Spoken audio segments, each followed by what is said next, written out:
Okay, you awesome geeks, it's time to talk about pads. And now it's time for some geekification.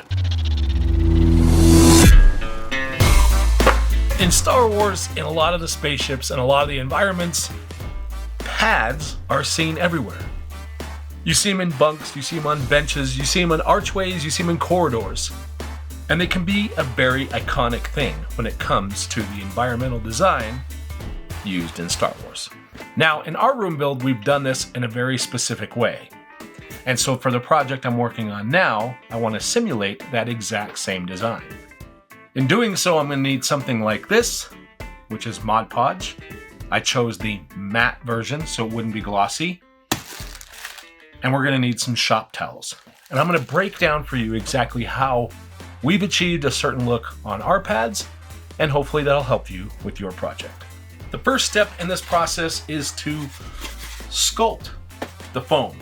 This is XPS foam, it's the insulation foam. And what we've done is we've sculpted these edges to give a nice round form. Now you can do this as much as you like with as much of an angle as you want. You just need to work to make sure that your angles, if you're using multiple pieces, are the same. There's a number of ways to sculpt it and a number of tools you can use. You can use a powered sander. However, I've found that a piece of plywood sculpted to match a piece of a belt sanding paper works really slick as a tool.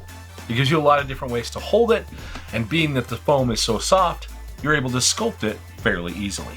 The next step in this process is the shop towel. The shop towels need to be peeled on all four corners so that there's no straight edges. And those various peels with the different dimension actually will let the towels overlay on top of each other with the Mod Podge and give you kind of a seamless fit. I will tell you now that the tedious peeling of all these edges of the paper towel is the most boring part of this entire process, but it's well worth it, so don't skip it. Okay, we have enough of these. I tried to vary the different edges so that they're not all uniform, because it's pretty easy to tear and make it even square. So we've got plenty of these, enough to cover and then fill in gaps. And now the next step is to actually start working in with our Mod Podge. We're just trying to make sure that we get the foam completely covered with the Mod Podge. And it doesn't need to be a lot, it just needs to be enough to cover. And now the next step is to take the first piece of paper towel, and you want to make sure that you get all the way to the edge with the paper towel. So you need to leave enough to lay over, and then just lay it back down on there.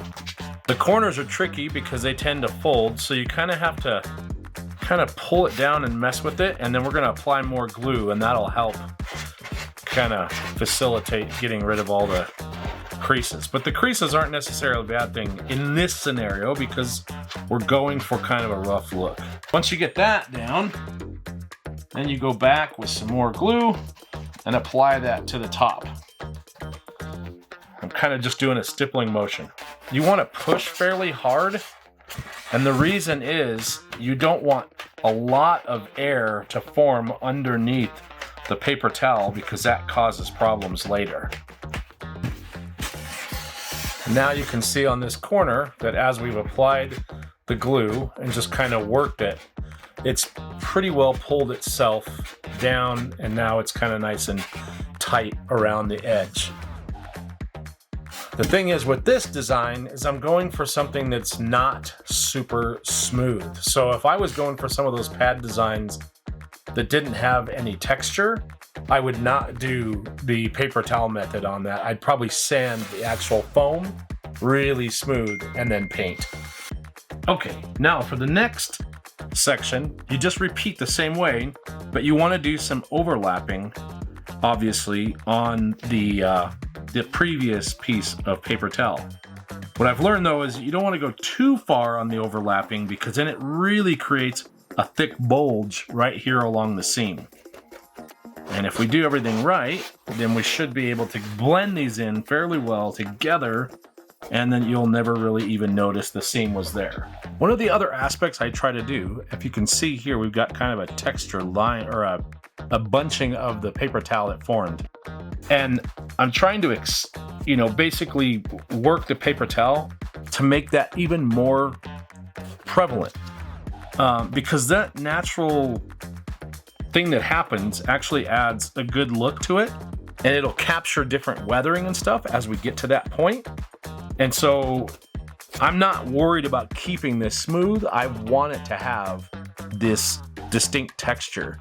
There's another one here on this side that you can see right here that's forming. And so I'll just take the brush and just kind of nudge it a little bit so that it accentuates that little bit of detail. And we'll do that all the way around as we work through this whole thing.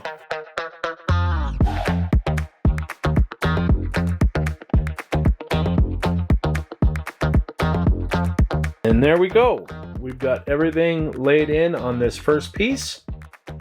We created some creases intentionally. I kind of created a small little opening in one spot. So now we just have to let this fully dry. This kind of rough area here, this is going to be at the bottom. So this part up here is the top, which is smoother. You'll never see the bottom. And we'll go from there. And a day later, you can now see the result. It's super rigid. All the glue is dried. Yes, you can see these lines, but don't worry, once we paint this, those lines will vanish. It's just the color consistency of the areas as it dried.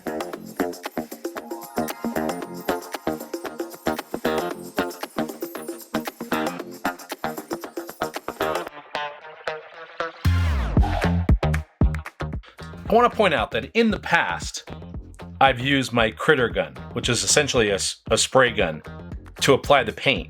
The reason I like to do that is that the roller brush or any other brush will leave brush marks. I've got a problem with my critter gun right now, so I can't spray it. So I'm going to use the roller brush, and then I'm going to go ahead and take a paper towel and use the dab technique to remove all of the brush strokes and leave us with a little bit of a texture. Weathering for me is always the most enjoyable and nerve-wracking part, because you always feel like you're screwing it up until you're done. So what I'm going to do is just start with some of these creases, and that will be where I work in the darkest portion of paint out of the start. And then what you can do is take a little bit of the water,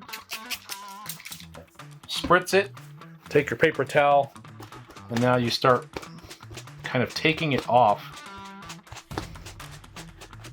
And then you can also use the paper towel to sort of feather it out. The key is don't get rid of this paper towel. Keep using it as we go through the entire process, because the collection of paint on it is going to start to come in handy pretty much everywhere.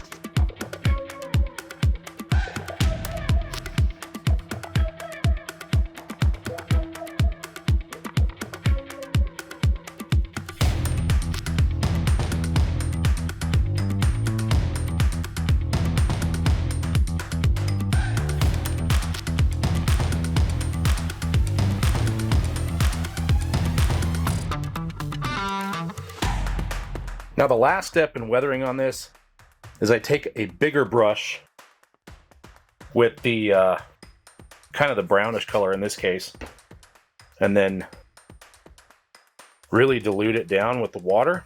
And now we're basically doing a wash over this. And there we have the final pads, all the various weathering. Now let's put it in place on the project. And here we have our pads finally installed. They're part of our larger Chucky and Carbonite display project. There's a link in the description if you want to check out that build. You get a lot of great texture with the foam and the paper towel technique. When you add a little bit of weathering, some final details, put it all together, it really helps sell the story. Now, this little project with the pads is just another example of using some common materials in a unique way to get a specific look. So we've queued up a playlist for you right here with a bunch of other types of tools and technique type videos that might help you with your project. And we'll see you the next time we build something out of nothing.